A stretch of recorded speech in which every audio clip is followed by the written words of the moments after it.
Gausia committee Bangladesh আছে, আর অন্যান্য সংগঠন। বাঁশখালী আসলেই মানুষের অবস্থা খুবই খারাপ। আমি এখন আছি বাঁশখালী, এটা হচ্ছে কোন জায়গা,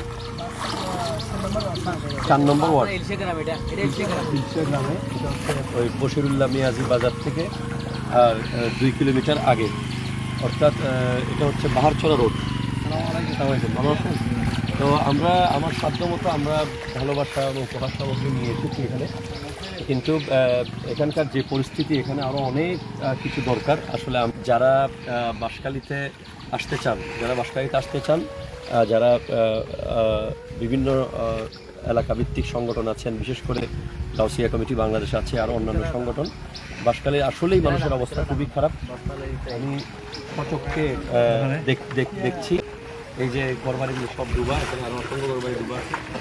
তো আমার কাছে অনুরোধ থাকবে, আপনারা চেষ্টা করুন বাঁশখালীর পাশে দাঁড়ানোর জন্য। আমরা আমাদের সাধ্যমতো দাঁড়ানোর চেষ্টা করছি। এখন কি অবস্থা পানির, আপনি একটু আসতে পারেন? অনেক বেশি মানে ঘর বাড়ি ঢুকে গেছে অনেক বাড়ি, প্রায় 2000 মতো হবে। 2000 ঘরবাড়ি ডুবা। শেষ মাস হবে কিন্তু সরল গন্ডমারা এখানে। এটা কি এই যে ডুবছে এগুলো সব বাড়িঘর নাকি? ভালো আছেন? অনেক কষ্ট হচ্ছে, অনেক কষ্ট আসলে বলার মতো না। না অনেক কষ্ট। যাই হোক, প্রায় 2000 বাড়িঘর পর্যন্ত পানি হয়েছে। 2000 বাড়িঘর ডুবা। আমি সারা বাংলাদেশের বিশেষ করে সরকারের দায়িত্ববানদেরকেও বলবো যে বাঁশখালীর পাশে এই মুহূর্তে দাঁড়ানো খুবই জরুরি মনে করছি। আপনারা সবাই আপনার কোন জায়গা থেকে চেষ্টা করুন। আমরা আমাদের ক্ষুদ্র প্রচেষ্টা চালিয়ে যাচ্ছি ইনশাল্লাহ। সবার দোয়া চাই। আসসালামু আলাইকুম রহমতুল্লাহ।